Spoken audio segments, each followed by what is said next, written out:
Hello students, class 7। তো আশা করি বাড়িতে সবাই ভালো আছো এবং সুস্থ আছো। তো দেখো, আমরা যে তোমাদের গণিত প্রবাহ এই বইটার ভিডিও তৈরি করা আমরা স্টার্ট করেছি। তো 4 নম্বর ভিডিও পর্যন্ত আমরা সূত্র সম্বন্ধে একটা তথ্য তোমাদের দিয়েছি। এই 5 নম্বর ভিডিও থেকে আমরা টেক্সট বুকের যে সমস্ত ড্যাশগুলো আছে বা যে সমস্ত নিজে করি অঙ্কগুলো আছে এইগুলো করব।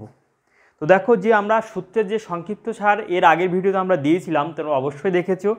তো ওখানে একটা জিনিস লেখা ছিল যে এরকম একটা সূত্র লেখা ছিল যে x to the power M, অর্থাৎ X to the power M এর এনতম মূল ইকুয়াল টু লেখা ছিল যে x to the power M by N, এটা লেখা ছিল। তো ব্যাপারটা হচ্ছে, এর যদি উদাহরণ আমরা দিই তাহলে এরকম হবে। উদাহরণ দিলে আমরা এইভাবে লিখতে পারবো, যেমন হচ্ছে এখানে ধরো 5 টু দি পাওয়ার এখানে 3 থাকলো, অর্থাৎ এইটাকে বলা হয় 5-এর ঘনমূল। তার মানে এটা আমরা লিখতে পারবো যে 5 টু দি পাওয়ার 1/3, অর্থাৎ এখানে 5-এর উপরে এখানে কোনো সংখ্যা নেই, মানে 1 আছে। তাহলে এইটাকে বলা হয় যে 5-এর ঘনমূল। 5-এর বর্গমূলটা কেমন, যে √5, এটাকে বলা হয় 5-এর বর্গমূল। তার মানে 5 টু দি পাওয়ার 1/2। এই রুটের মান হচ্ছে হাফ। এটা অবশ্যই মনে রাখবে, রুটের মান হচ্ছে হাফ। তাহলে এইটাকে বলা হয় 5-এর বর্গমূল। 5-এর বর্গমূল, ঠিক আছে।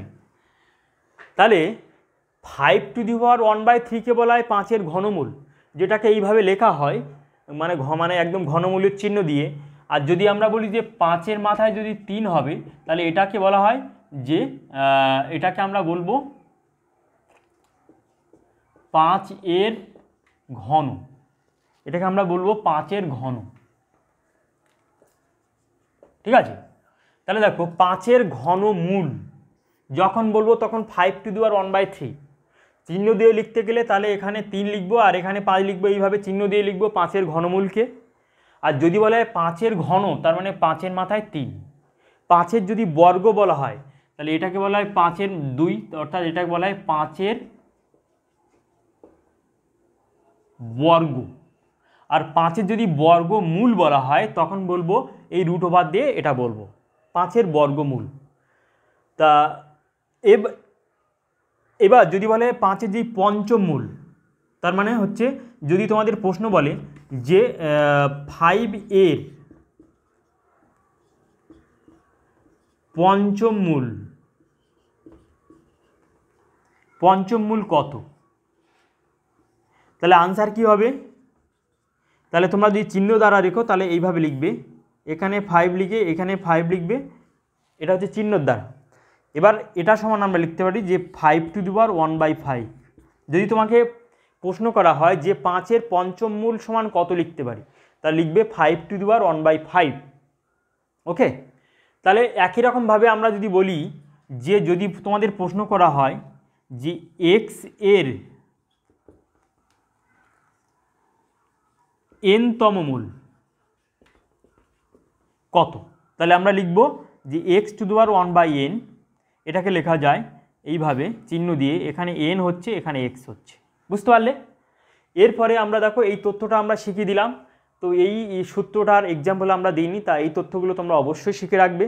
আর একটা তথ্য হচ্ছে কি, যে যদি 5-এর বর্গমূলের যদি স্কোয়ার করা হয়, অর্থাৎ স্কোয়ার করা মানে হচ্ছে √5 ইন্টু যদি √5 করা হয়, তাহলে আমরা দেখো সূচকের নেমে রুটের মান হাফ, তার মানে 5 টু দি পাওয়ার হাফ গুণ 5 টু দি পাওয়ার হাফ, তাহলে সমান 5 two the power half plus half সমান 5 টু দি পাওয়ার 1 সমান 5। এই জিনিসগুলো অবশ্যই মনে রাখবে যে 5-এর বর্গমূলকে যদি স্কোয়ার করা হয় তাহলে তার মান হবে 5, আর 5-এর স্কোয়ারকে যদি বর্গমূল করা হয় তার মানও হবে 5। একই রকম নিয়মে দেখো, এখানে রুটের মান হাফ, তার মানে কত হবে, তাহলে এখানে ইকুয়াল টু স্কোয়ার, এখানে হচ্ছে 2 আছে, 2 কাটা সমান 5 টু দি পাওয়ার 1 সমান 5। তাহলে এই তথ্যগুলো তোমাদের অঙ্ক করার ক্ষেত্রে অবশ্যই লাগবে, ক্লাস 10-এ তো অবশ্যই লাগবে। ওই জন্য এখন থেকে কিছু কনসেপশান নিয়ে নাও। ওকে,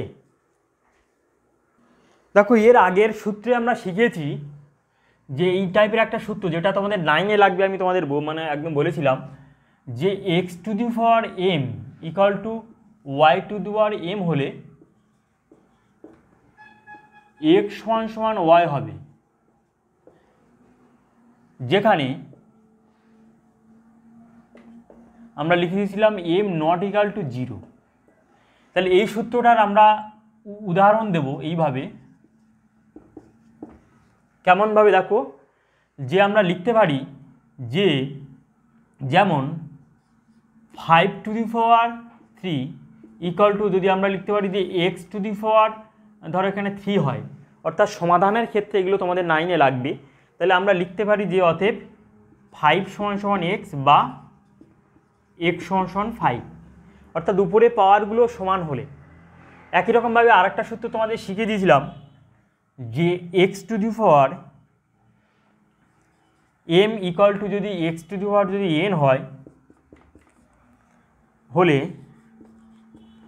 শিখিয়ে দিয়েছিলাম আমরা যে এম সমান সমান এন হবে, যেখানে এক্সের কিছু কন্ডিশান ছিল, যেখানে এক্স সমান সমান নট ইকুয়াল টু 0 আর 1 হচ্ছে -1, এই কন্ডিশানগুলো এক্সের ছিল।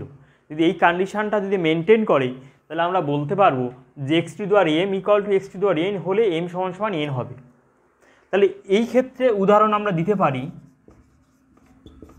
যেমন এগুলো 9-এ লাগবে তোমাদের।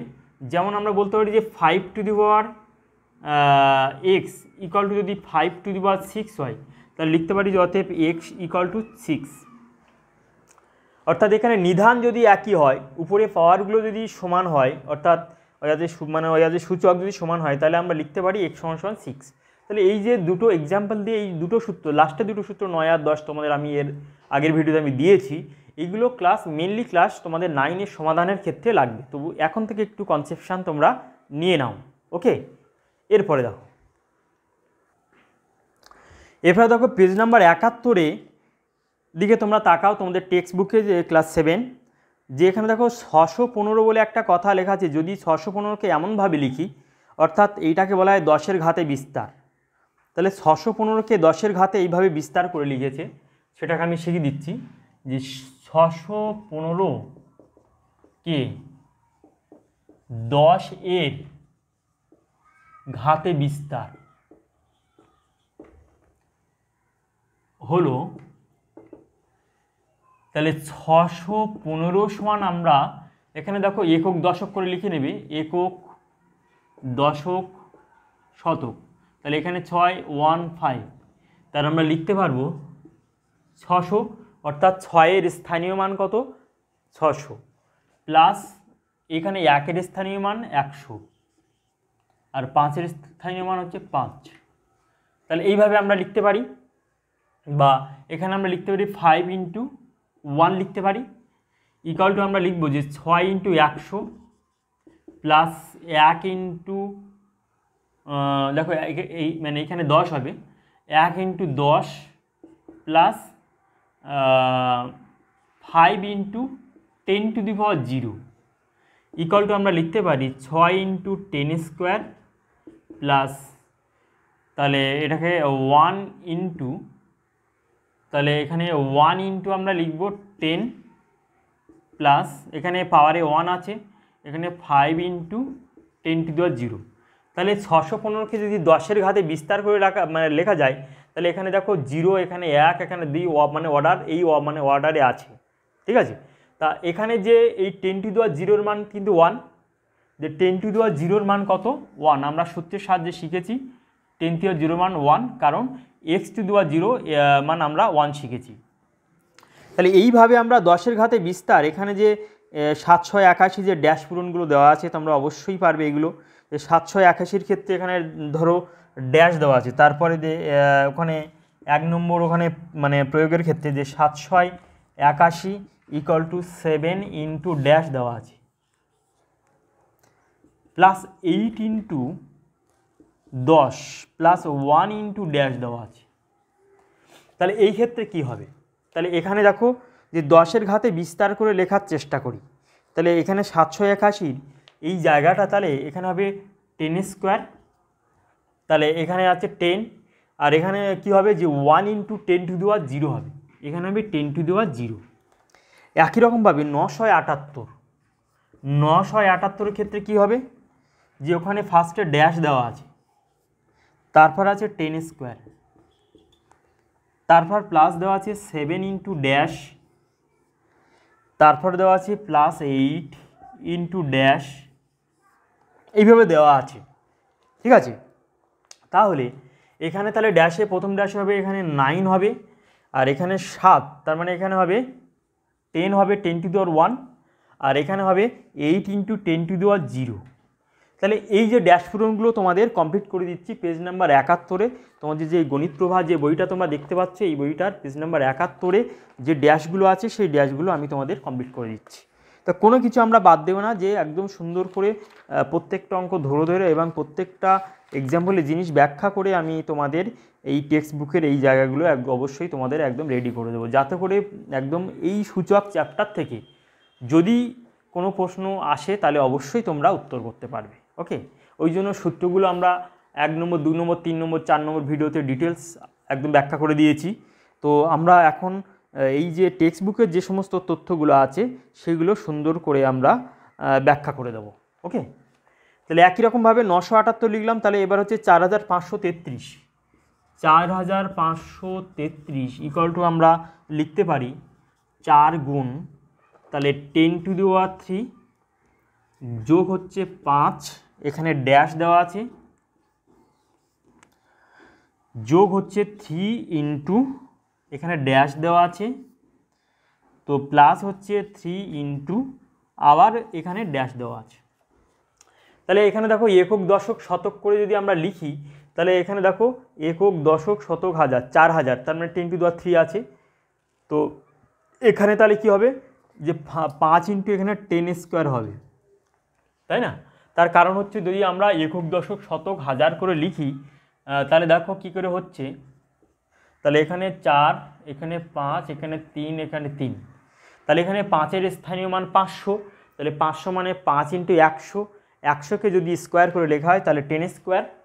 একই রকমভাবে 3-এর স্থানীয় মান হবে 10, এই মানে হয়ে যাচ্ছে 30, তাহলে 30 মানে 3 × 10, 3 × 10 মানে এখানে লিখব 10⁻1, আর এখানে লিখব এই 3-এর ক্ষেত্রে এই 3টা হচ্ছে এই 3, তাহলে এখানে লিখব 10⁻0, তার মানে 3 × 1 লিখতে পারি। তার মানে এই 3-এর জায়গায় আমরা লিখতে পারি 3 × 1 = 3 × 10⁻0। তাহলে এইভাবে হচ্ছে 10-এর ঘাতে বিস্তার করে এই সবগুলো পূরণ করলাম। আর একটা বাকি আছে দেখো 7871 ইকুয়াল টু আমরা লিখতে পারি 7 × ড্যাশ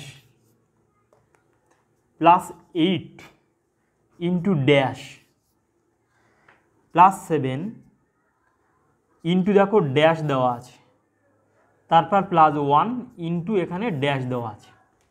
তাহলে প্রথম ড্যাশের ক্ষেত্রে এখানে কী হবে দেখো 7-এর স্থানীয় মান এখানে 7000 হবে, তাহলে এখানে হবে 10⁻3, তার মানে 8, তাহলে এখানে হবে 10², তার মানে হচ্ছে 7 ইন্টু, তাহলে এখানে হবে 10⁻1, আর এখানে 1 ইন্টু হবে এখানে 10⁻0। তাহলে প্রত্যেকটা ড্যাশের জায়গা আমরা সুন্দর করে লিখে দিলাম এবং বুঝিয়ে দিলাম। তো আশা করি তোমরা বুঝতে পারলে। হ্যাঁ, এর আগে দেখো 70 পেজে যে ড্যাশগুলো ছিল ওখানে নিচে দেখো যে 1000কে মানে 1000 × 10 × 10 × 10 করা হয়েছে, যে 10⁻3, যে 1000-এর সূচক আকার হলো 10⁻3। যদি তোমাদের পরীক্ষার প্রশ্ন আসে যে 1000-এর সূচক আকারে লেখো, তখন তোমাদের লিখতে হবে 10-এর মাথায় 3। এখানে নিদান হচ্ছে, এখানে লেখা আছে দেখো বইয়ে যে নিদান হচ্ছে ড্যাশ আর সূচক হচ্ছে ড্যাশ, তার মানে নিদান হবে 10⁻3 হলে নিদান হবে তোমাদের 10 আর সূচক হবে 3। একই রকমভাবে 10,000কে সূচক আকার মানে আকার হলো ড্যাশ, তার মানে 10,000-এর যদি 10,000-এর সূচক আকার এর সূচক আকার হলো তাহলে 10⁻, তাহলে এখানে 4টে শূন্য আছে, তার 10⁻4 হবে, যেখানে এই 10কে বলা হবে নিধান আর 4কে বলা হবে সূচক। ঠিক আছে, তাহলে অবশ্যই তোমরা এই যে ভিডিও নম্বর 5-এ টেক্সট বুকের যে আমরা নিজে করি 5.1-এর উপর পর্যন্ত আমরা করলাম, তো এর পরে ভিডিওতে আমরা অর্থাৎ 6 নম্বর ভিডিওতে নিজে করি 5.1 থেকে আমরা শুরু করব। ওকে, বাই। তো এর পরে ভিডিওটা পাওয়ার জন্য তোমরা চ্যানেলটাকে অবশ্যই সাবস্ক্রাইব করে রাখলে আর পাশে যে অল নোটিফিকেশন আছে সেটাকে অন করে রাখবে এর পরে ভিডিও পাওয়ার জন্য। ওকে।